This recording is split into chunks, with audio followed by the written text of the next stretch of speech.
मेरे से पहला आया, माइक मेरे से पहला आया, सब सेट हो गया। मैं ऐसा कोई काम नहीं करता हूं जिसमें रोकड़ा नहीं आता।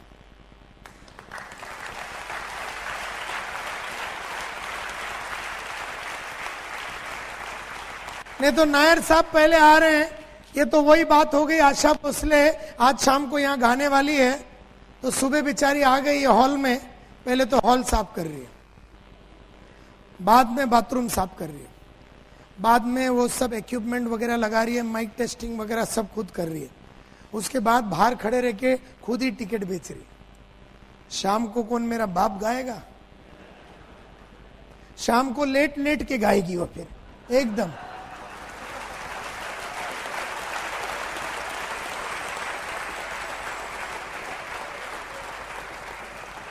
आशा भोसले को पैसा मिलता है गाना गाने के लिए, नायर साहब को पैसा मिलता है गाना गाने के लिए, तुमको पैसा मिलता है गाना गाने के लिए।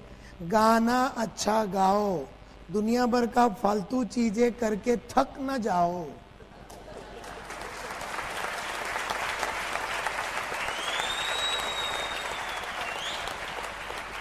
हम में से कई लोग शाम को 6 बजे एक्चुअली बहुत थक जाते, क्योंकि सुबह क्या बैंक में गया, दोपहर को हज का बिल भरा, 3 बजे क्रेडिट कार्ड के पीछे पड़े थे, 4 बजे गाड़ी सर्विस को गए थे, 5 बजे प्रेजेंटेशन है। मैकेनिक के मफत देंगे अपन, समझा कि नहीं? और तुम साला गुजराती लोग को कीड़े ज्यादा ही होते।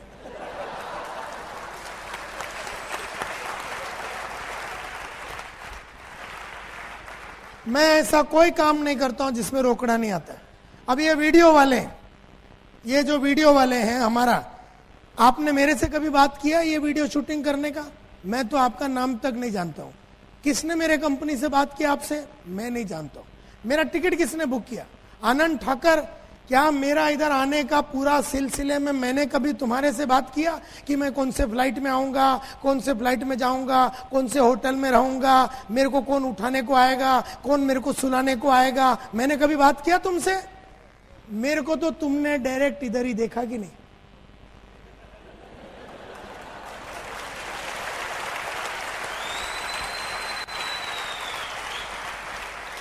मेरा पेमेंट, मैंने आपसे पेमेंट का बात किया, ये डेट के बारे में मैंने आपसे बात किया? मैं तो खाली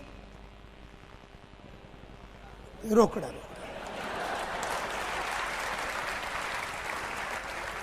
बाकी सबके लिए मैंने आइटम रखे हैं,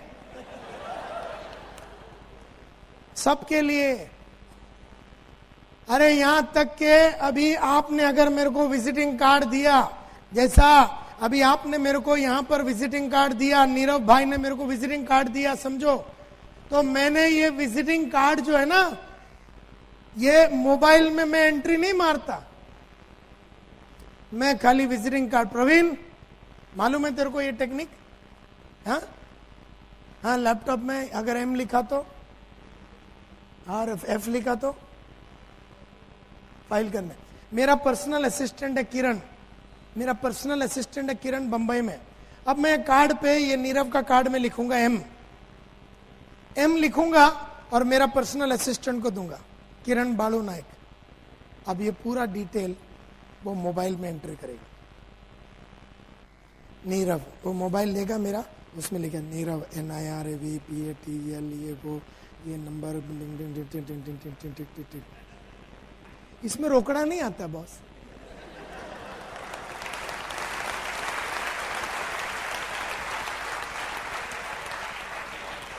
ना मैं डिजिटल में एंट्री मारता हूं, ना मोबाइल में एंट्री मारता हूं, ना गाड़ी सर्विस को लेके जाता हूं, ना घर का पेंटिंग, ना ऑफिस का पेंटिंग, ना कुछ भी नहीं करता मैं।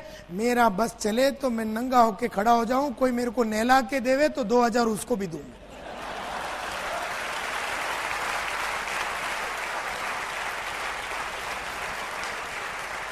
तो मैं खड़ा हो जाऊंगा, बोलेगा चल नहला, तो अपन सोच रहे हैं अभी ठाकर को पकड़ने का है कि अरविंद भाई को पकड़ने का, कहां से माल आएगा, रोकड़ा किधर से आएगा? बोलता सर हो गया, अच्छा ठीक है।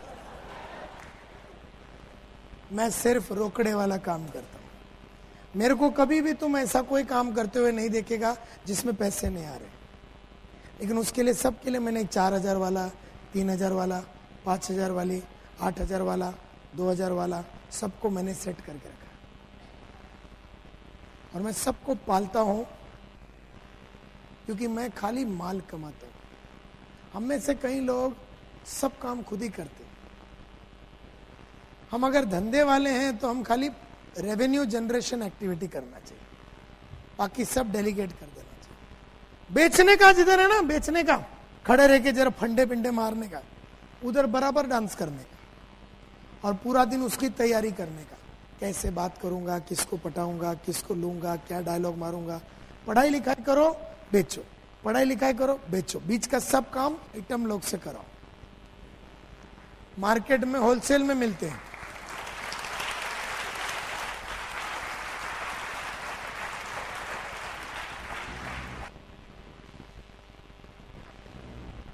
So many ट्रेनिंग प्रोग्राम्स हुए हैं आपके लाइफ में, बहुत सारे ट्रेनिंग प्रोग्राम हुए, so many ट्रेनिंग प्रोग्राम्स, बहुत सारे सेमिनार्स हुए, बहुत सारे मोटिवेशनल पेप टॉक हुए। कभी अरविंद खड़ा हो गया, तो कभी आनंद खड़ा हो गया, तो कभी नीरव खड़ा हो गया। बड़े बड़े नेटवर्कर को दिल्ली बिल्ली इधर उधर से सब जगह से बुलाया और हर टाइम हम लोग यहां पर आए और ये सब ट्रेनिंग प्रोग्राम सेमिनार वगैरह अटेंड किया। और हर ट्रेनिंग प्रोग्राम के बाद हमने मन में सोचा, साला अभी तो सुधर जाऊंगा,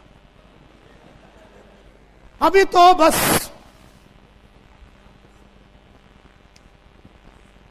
बस सर आनंद साहब लिख लो। ये महीने से आपने बराबर मेरे को आज समझाया कि पिछले 3 महीने से मैंने काम नहीं किया, लेकिन आपका आज का जो टॉक था ना आनंद भाई, हिला डाला।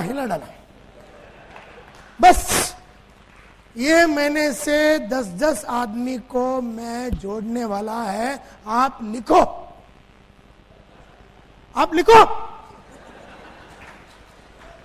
अभी मेरे को आज समझ में आ गया, अभी मैं जिंदगी में पीछे हटने वाला नहीं। 24 घंटे के बाद उसका लास्ट तक अपने को जरना। हर ट्रेनिंग प्रोग्राम में हर आदमी बोलता है कि मैं कुछ करूंगा, मैं कुछ ये करूंगा, मैं ऐसा कर दूंगा, एंड मैं जला दूंगा, हिला दूंगा, ये कर दूंगा, वो कर दूंगा। हर ट्रेनिंग प्रोग्राम के बाद लोग वादे करते हैं। हर प्रोग्राम के बाद अच्छा वादे करते हैं और उनके मन में चाहत भी है इंप्रूव होने का। हर आदमी को चाहत भी है इंप्रूव होने का और वादे भी करते हैं, एंड बहुत सारे रेजोल्यूशंस भी लेते हैं। बस कल से मैं रेगुलरली काम करूंगा। अभी तो आपने मेरे को समझाया ना, तो मैं अभी 6 बजे मैं वो अकाउंटेंट का काम करता हूं, वहां से मैं रोज 9 बजे तक 3 घंटा मैं रोज शाम को काम करूंगा। और बहुत रेजोल्यूशन, बहुत हम प्रण भी लेते हैं कि ये करूंगा, वो करूंगा, लेकिन सो लिटिल अचीवमेंट। वादे करने के बावजूद भी अपने अचीवमेंट्स बहुत कम है। वो क्यों? वो इसलिए क्योंकि वादे करना एक बात है, निभाना अगली बात है। क्या हो गया कि बहुत सारे लोग वादे करते हैं, निभाते नहीं हैं, वादे करते हैं, निभाते नहीं हैं, वादे करते हैं, निभाते नहीं। तो वादे करके ना निभाने की आदत पड़ जाती है। बहुत कम लोग हैं जो वादे करके निभा पाते। देयरफॉर वादे मत करो, और अगर करते हो निभाओ। सो मेनी, हर प्रोग्राम के बाद हर आदमी बोलता है सर मैं सुधरूंगा, मैं इंप्रूव होऊंगा, मैं ऐसा करूंगा, मैं ऐसा करूंगा, मैं जला दूंगा, मैं हिला दूंगा, मैं ऐसा कर दूंगा, मैं बस समझ गया सर, अब तो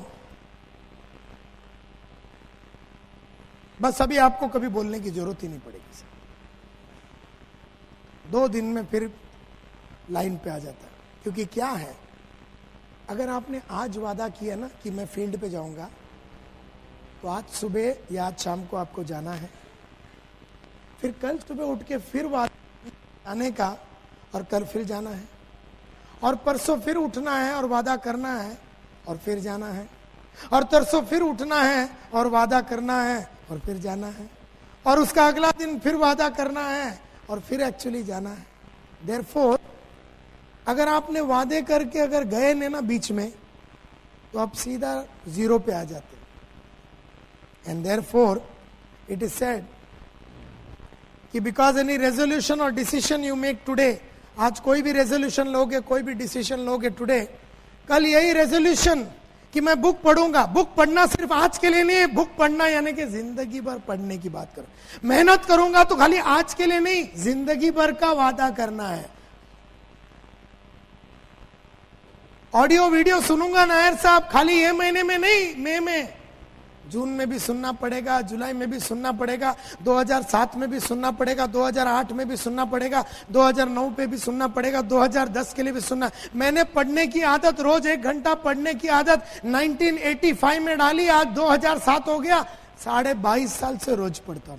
तो खाली वादे 85 में किया था पढ़ने का और 86 में तोड़ दिया, ऐसा नहीं होता। कोई भी चीज अगर आपको करना है तो जीवन भर करना है। कॉल भी आपको रोज करना है। कई लोग क्या हो जाते हैं, थोड़ा गोल्ड हो गया, थोड़ा सिल्वर हो गया, गोल्ड हो गया, थोड़ा डाई, वो मतलब क्या बोलते हैं, पर्ल हो गया, तो फिर बोला अपना तो થઈ गयो। फिर ये पैर ऊपर करके बैठा है, बोले लाइन काम करेगा नीचे। वो आदमी का धार चला जाता है, वो आदमी का धार चला जाता है। जिस चीज ने तुम्हें सक्सेसफुल बनाया है उस चीज को तुम्हें रेगुलरली करते ही रहना है।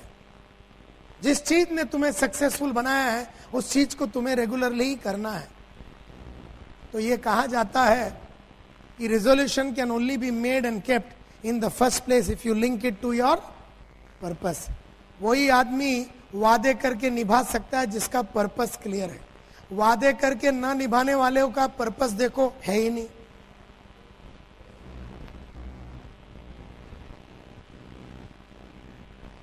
Purpose must B big. Purpose बड़ा होना चाहिए, पर्पस छोटा नहीं होना चाहिए। पर्पस सेंटिमेंटल होना चाहिए, पर्पस इमोशनल होना चाहिए, यानी कि दिल की बात होनी चाहिए। Purpose must be continuous, purpose continuous होना चाहिए। एक के बाद एक, एक के बाद एक, एक के बाद एक, एक के बाद एक, एक के बाद एक, एक के बाद एक, एक के बाद लाइन से ऐसा 5 साल में कम से कम 30 पर्पस लाइन से लगे हुए। ऐसा पर्पस होना चाहिए। ये नहीं कि अपने कोई घर लेने का, 2 बेडरूम हॉल किचन लेने का, एक पर्पस। और क्या हो जाता है, बहुत मेहनत करके नेटवर्क में बहुत मेहनत करके बहुत एफर्ट डाल के इधर उधर भाग भाग के एक घर ले लिया। घर ले लिया तो इसका जूस निकल गया, इसका वारंटी खत्म हो गया, क्योंकि इसके पास अगला क्या करने का कुछ मालूम ही नहीं है और फिर ये रडार से निकल जाता है। सो पर्पस मस्ट बी कंटिन्यूस।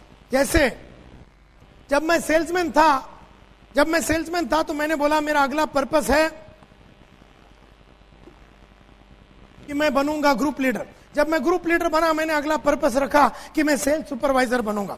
तब मैंने अगला पर्पस रखा कि मैं ब्रांच मैनेजर बनूंगा। फिर मैंने अगला पर्पस रखा कि मैं डेप्यूटी डीएसएम बनूंगा। फिर मैंने अगला पर्पस रखा कि मैं डीएसएम बनूंगा। फिर मैंने अगला पर्पस रखा कि मैं आरएसएम में डीएसएम सीनियर डीएसएम बनूंगा। फिर मैं अगला पर्पस रखा कि मैं रीजनल मैनेजर बनूंगा। फिर मैं अगला पर्पस रखा कि मैं डीजीएम बनूंगा, डीजीएम।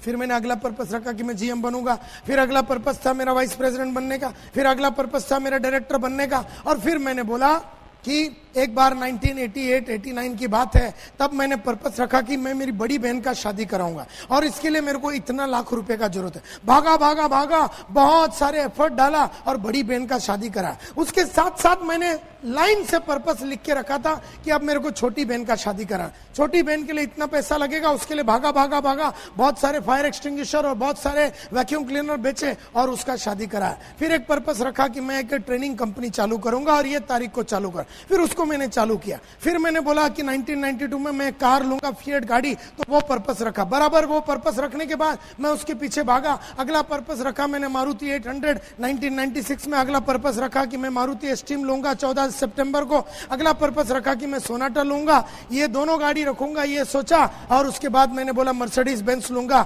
29 सितंबर को। अगला पर्पस है कि तीनों गाड़ी को रखना है। और फिर मैंने 1998 में मैं जब अपने फादर के साथ रहता था तो मैंने एक 2 बेडरूम हॉल किचन 26.5 लाख में लिया। जो दिन मैंने वो गाड़ी खरीदा, मतलब घर लिया, मैंने अपनी बीवी को बोला अगला पर्पस क्या, उसने बोला मेरे को 15 लाख रुपया दे दे और मैं घड़ी बढ़िया सा इसको घर को बनाऊंगा। 26.5 लाख का घर लिया और 15 लाख रुपया ऊपर से कमाना था।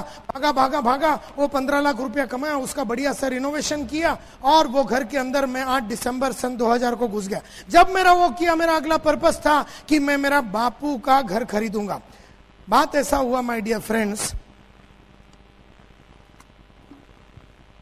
कि सन 2000 में एक दिन मैं घर पहुंचा तो बोला डैडी ने बुलाया। डैडी मेरा बाजू, हम लोग साथ में रहते थे, फिर हमने वो साथ बड़ा वाला घर लिया। तो डैडी बोला मैं यही बिल्डिंग में रहता हूं। मैं बोला ठीक है कोई बात नहीं, उधर से भी आ सकते हैं इधर से भी आ सकते हैं, दिल करता था इधर रहते तो उधर रहते। मैं बोला कोई प्रॉब्लम। एक दिन मैं घर गया डैडी को मिलने को, बड़ा मूड उनका बड़ा डाउन था। मैं बोला क्या बात है? बोला नहीं कुछ नहीं। मैंने बोलो, बोलते यार घर बेचने का ये।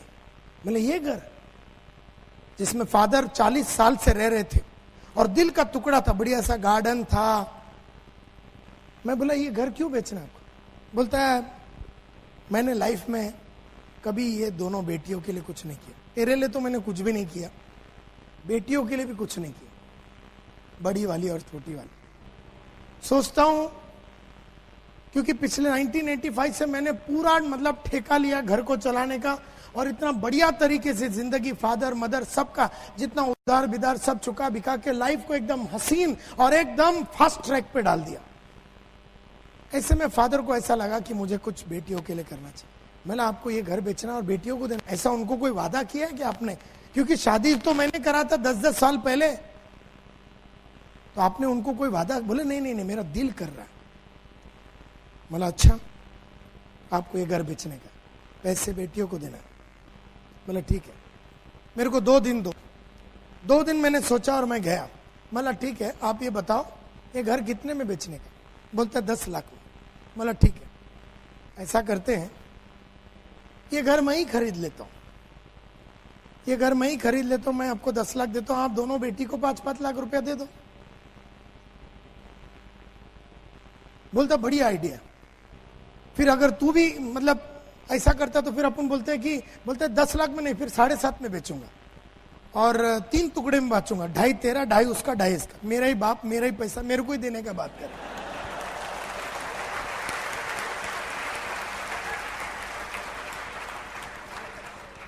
मैं बोला ठीक है तो 7.5 में आप मेरे को बेचो, तो यानी कि 2.5 लाख मेरे को बड़ी और छोटी को देना है, बराबर? बोले ठीक है। और मैंने थोड़े दिन में काम करके पैसे कमा के 10-15 दिन में मैंने पैसे कमाए और फादर को जाके मैंने 5 लाख दिया, जो उन्होंने बड़ी बहन को दे दिया और छोटी बहन को दे दिया। घर अभी भी उनके नाम पे है। अगर कल मेरा बापू बोलता ना मेरे को ये घर बेचने का, मैं फिर खरीदेगा और फिर उनके नाम पे रखेगा। और परसों अगर उसको वापिस बेचने का, मैं फिर अपने बाप के लिए इतना नहीं किया तो साला अपन लोग घूम के क्या फायदा।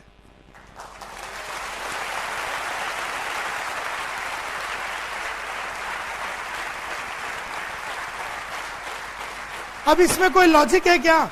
इसमें कोई लॉजिक है? अपना ही बाप का घर बार बार खरीदता है, उसको पैसे देते हैं और उसी के नाम पे रखते हैं अपन घर, इसमें कोई लॉजिक है? लेकिन पर्पस में थोड़ी ना कोई लॉजिक होता है। अरे दिल की बात है, दिल की बात है।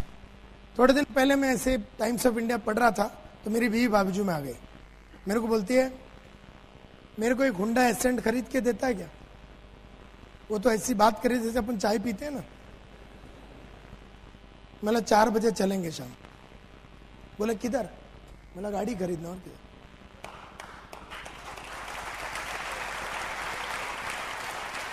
अरे अगर उसको दिल किया 10 बजे तो शाम को 4 बजे डिलीवरी होना चाहिए, नहीं तो अपन साला मर्द बन के काय को घूम रहा है। यानी अपने बीवी और बच्चों का सपनों को पूरा करने का ताकत रखना चाहिए। फिर मैंने बोला अभी मैं एक ऑफिस खरीदूंगा, ताबड़तोड़ मैंने एक ऑफिस खरीदा 26.5 लाख रुपए का। फिर मैंने बोला इसके ऊपर मैं 10 लाख रुपया खर्चा करूंगा और ये तारीख को मैं इनॉग्रेट करूंगा। फिर मैंने अभी मैंने एक ऑफिस का मैंने बहुत टाइम पहले सोचा था कि ये तारीख को 30 मई के पहले मैं 30 मई को मैं अपना एक नया ऑफिस खरीदूंगा। काफी दिन पहले ही मैंने वो ऑफिस 60 लाख रुपए में खरीद लिया, अभी रिनोवेशन चालू है। फिर मैंने बोला कि मैं खुद तो वर्ल्ड में पूरा ट्रैवल किया है, लेकिन अभी वर्ल्ड में सबको लेके घूमने, वो सब तारीख तय हो गया है। और उसके बाद मैं जब एक ज़माने में मेरा इंश्योरेंस सिर्फ 25,000, 1997 में मैंने पर्पस रखा कि 4 करोड़ रुपए के लिए मैं अपने आप को इंश्योर करूंगा। तो आने वाला 4 साल में भागा और वो अभी मेरा 4 करोड़ रुपए का इंश्योरेंस है। फिर मैंने बोला 5 लाख रुपए मुझे दिन में कमाना है एक दिन। फिर मैं भागा, वो पर्पस पूरा किया। फिर मेरे को रिटायरमेंट के दिन 5 करोड़ रुपया कैश में चाहिए, और वो कैश का बंदोबस्त करने के लिए मैं हर महीना 1 लाख रुपया सिस्टमैटिक इन्वेस्टमेंट प्लान में डालता हूं। अगले साल से 2 लाख रुपया डालूंगा, उसके अगले साल से हर महीना 3 लाख, उसके अगले साल से 4 लाख, उसके अगले साल से हर महीने में 5 लाख रुपया मैं डालूंगा। इस तरह से 1.8 करोड़ पूरा कैलकुलेशन किया हुआ है। फिर मैंने रहेजा क्लासिक क्लब में 3 लाख रुपया दे के मेंबरशिप लिया, ये मेरा अगला पर्पस था। उसके बाद अभी मेरे को ये नेशनल कंपनी बनाना है, अपनी कंपनी को पूरी इंडिया में सब जगह पे फैलाना है, और फिर उसके बाद इसको इंटरनेशनल कंपनी करना है, ये अगला पर्पस है। उसके बाद मुझे एक फार्म हाउस लेना है। उसके बाद मेरे को स्मार्ट सेल्समैन क्लब बोल के एक सेल्समैन लोग के लिए क्लब चालू करना है। उसके बाद अभी मैंने एक 4 बेडरूम हॉल किचन खरीदा, ये मैंने बाद में लिखा। और उसके बाद इस तरह से पर्पस एक के बाद एक के बाद एक के बाद एक के बाद एक के बाद एक के बाद ऐसा लाइन से। और अगर आप देखेंगे 97 में बहुत कुछ हुआ, 98 में बहुत कुछ हुआ, 99 में बहुत कुछ किया, 2000 में बहुत कुछ, 2001, 2003, हर साल में कुछ ना कुछ बड़ा हो रहा है। एक ऑफिस आ रहा है, घर आ रहा है, कार आ रहा है, ये आ रहा है, वो आ रहा है। रुका नहीं, थका नहीं, ठहरा नहीं, बिल्कुल बैठा ही नहीं। You see my dear friend, the things I give to my father, my mother, जो चीजें मैं अपने माँ बाप को देता, मेरे फादर ने मन में सोचा मैं विदिन 1 आवर डिलीवरी कर देता हूं। 1 आवर, बोले यार मेरे को ये चाहिए।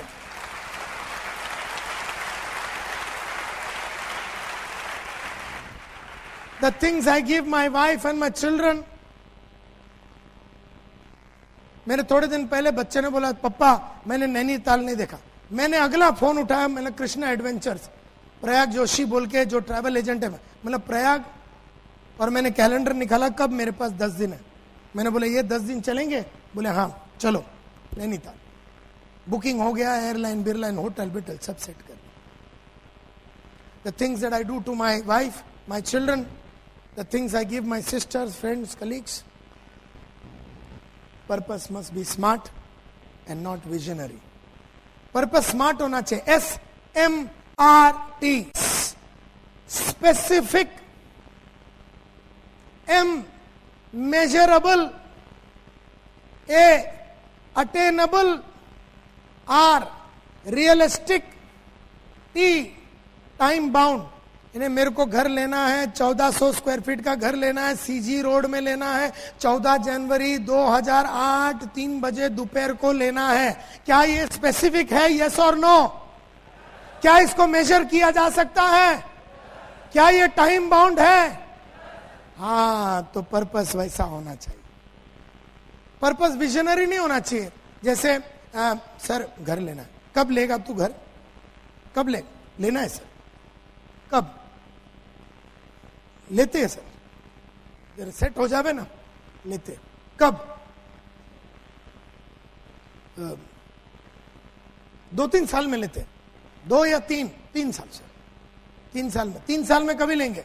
हम लेते हैं सर 2009 में ले लेंगे घर। 2009 में कब?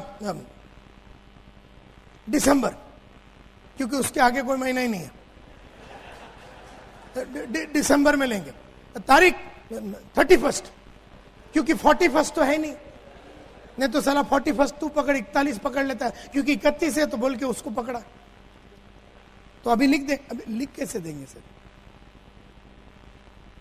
सो बहुत जन का है ना, जो पर्पस है वो खाली विजन में होता है, ख्यालों में होता है, मन में होता है, लिखा हुआ कुछ भी नहीं। Purpose must not be logical. Logically देखा जाए तो महेश भाई जो है हीरो होंडा में अपनी पूरी जिंदगी निकाल सकता है। लॉजिकली देखा जाए अंतिम संस्कार वो 2 बेडरूम के हॉल किचन के अंदर हो सकता है। लॉजिकली देखा जाएगा तो तुमको कोई घर की जरूरत नहीं है, बापू ने आया वही काफी है। लॉजिकली देखा जाएगा तो तुमको कार की जरूरत नहीं है, बड़ा पैसा कमाने की जरूरत नहीं है। लॉजिकली देखा जाएगा तो गुजराती मीडियम में अपने बच्चों को पढ़ाया जा सकता है, अमेरिका में बेच के अपने बच्चों को पढ़ाने की कोई लॉजिक है नहीं। लॉजिकली देखा जाएगा तो जैसी जिंदगी चल रही है वैसे जिंदगी को चलाया देना जाना चाहिए। लॉजिकली देखा जाएगा तो पैसे कमाने की जरूरत नहीं है, लॉजिकली देखा जाएगा तो कुछ बड़ा बनने की भी जरूरत नहीं है। लॉजिकली देखा जाए तो सिल्वर भी रह जावे 50 साल तो कोई फर्क नहीं पड़ने वाला। लॉजिकली देखा जाएगा तो डायमंड बनने की जरूरत ही नहीं है। लॉजिक में कोई मस्ती नहीं है बॉस। लॉजिकली देखा जाएगा तो मैं आज भी एक न्यूज़पेपर वेंडर रह सकता था। Purpose must not be logical, purpose logical नहीं होना चाहिए, क्योंकि there is no inspiration in logic. Logic में कोई इंस्पिरेशन नहीं है, because there is no courage in logic. Logic में कोई करेज नहीं, अपने काबिलियत का एक्सप्लॉइटेशन नहीं होता। लॉजिक में देर इज नो हैप्पीनेस। क्या लॉजिक है अपने बाप को घर को बार बार खरीदे? क्या लॉजिक है अपनी बीवी ने 10 बजे बोला तो 4 बजे डिलीवर? क्या लॉजिक है अपने बच्चे ने बोला नैनीताल जाना तो ठग करके अपने? लॉजिकली देखा जाएगा तो ये सब पॉसिबल भी नहीं है, ये सब करने की जरूरत नहीं। लॉजिकली देखा जाए तो हीरो होंडा में तुम्हारा अंतिम संस्कार हो सकता है। लॉजिकली देखा जाएगा तो अगला गाड़ी लेने की कोई जरूरत नहीं। लेकिन फिर लॉजिक में अपने ताकत का इस्तेमाल भी तो नहीं होता है, अपने में कैपेसिटी है इसका मालूमात भी तो नहीं होता। सिर्फ लॉजिक में सेटिस्फैक्शन होता है। There is only satisfaction in logic. मेरे को एक ही लॉजिक समझ में आया है लाइफ में। मैं लास्ट में इतना ही बोल के कंक्लूड करना चाहता हूं कि मेरे को एक ही लॉजिक समझ में आया। The only logic that I have understood is that the more I do for my wife, the more I do for my sister, the more I do for my father, the more I do for my mother, the more I do for my staff, the more I do for my business partner, the more I do for my upline, the more I do for all of them, the more I do for myself. जितना मैं औरों के लिए करता हूं उसमें तो अपना हो ही जाता। अपनी बीवी का गाड़ी खरीद के देने के चक्कर में मेरा मर्सिडीज तो आ ही जाता है। अपने बाप का सुकून देने के चक्कर में मेरा का स्पिरिट है। हर इंसान को भगवान ने बनाया था लड़ने के लिए और जीतने के लिए। आदमी ने अपने आप को निकम्मा बना दिया कंडीशन डाल डाल के। अपने अंदर वो स्पिरिट है। यहां बैठा हुआ हर आदमी डायमंड बन सकता है। यहां बैठा हुआ हर इंसान महीने का 2 से 3 लाख रुपया कमा सकता है। यहां बैठा हुआ हर इंसान की बीवी को सब कुछ अचीवमेंट हो सकता है। यहां बैठा हुआ हर इंसान का बच्चे सबसे बढ़िया कॉलेज और स्कूल में जा सकता है। यहां बैठा हुआ हर इंसान हर वो सपना हर वो चाहत को पूरा कर सकता है जो उसके दिमाग में और दिल में आवे। यहां बैठा हुआ हर इंसान के अंदर एक फाइटर का स्पिरिट है। जावेद अख्तर का रोटोमैक पेन का एड मेरे को याद आता है। जब उसने वो पेन का नाम था फाइटर। जब जावेद अख्तर ने ये कहा था कि फाइटर हमेशा जीतता है। जिंदगी है तो ख्वाब है तो मंजिलें हैं, मंजिलें हैं तो फासले हैं, फासले हैं तो रास्ते हैं, रास्ते हैं तो मुश्किलें हैं, मुश्किलें हैं तो हौसला है, हौसला है तो विश्वास है कि फाइटर हमेशा जीतता है, हमेशा जीतता है।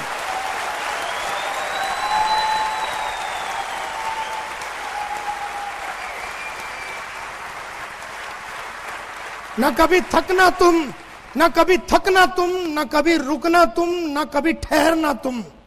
कभी नहीं थकना, कभी नहीं रुकना, ना फिजिकली, ना इमोशनली, ना साइकोलॉजिकली, ना स्पिरिचुअली, ना इमोशनली, कभी थकना नहीं।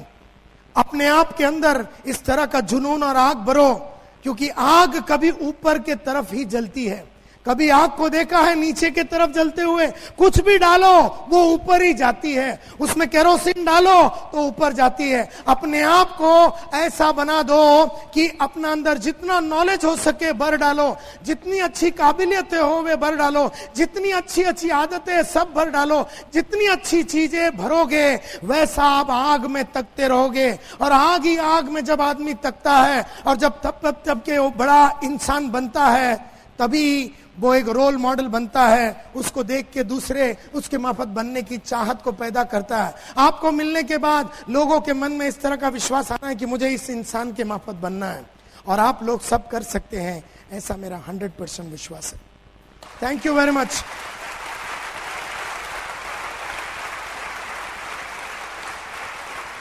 Thank you very much. Thank you very much.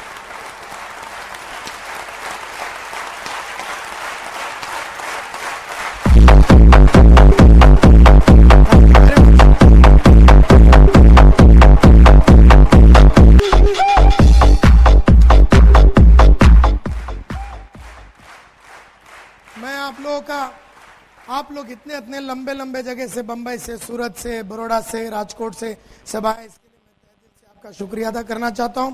खास करके please give a big hand for Anand. Anand, thank you very much. आपने मेरे को यहाँ पर आने का मौका दिया, आपने मेरे को बात करने का मौका दिया। सिंह साहब, थैंक यू वेरी मच। आप लोगों ने विश्वास दिखाया। आप लोग यहाँ पर 4.25 घंटा, 4.5 घंटे से एक ही जगह पे बिना इधर से मुंह किए आप लोग यहाँ बैठा, और आप लोग यहाँ पर तहे दिल से बैठे, इसके लिए मैं बहुत शुक्रिया अदा करना चाहता हूँ आप लोगों का। All the very best and good luck.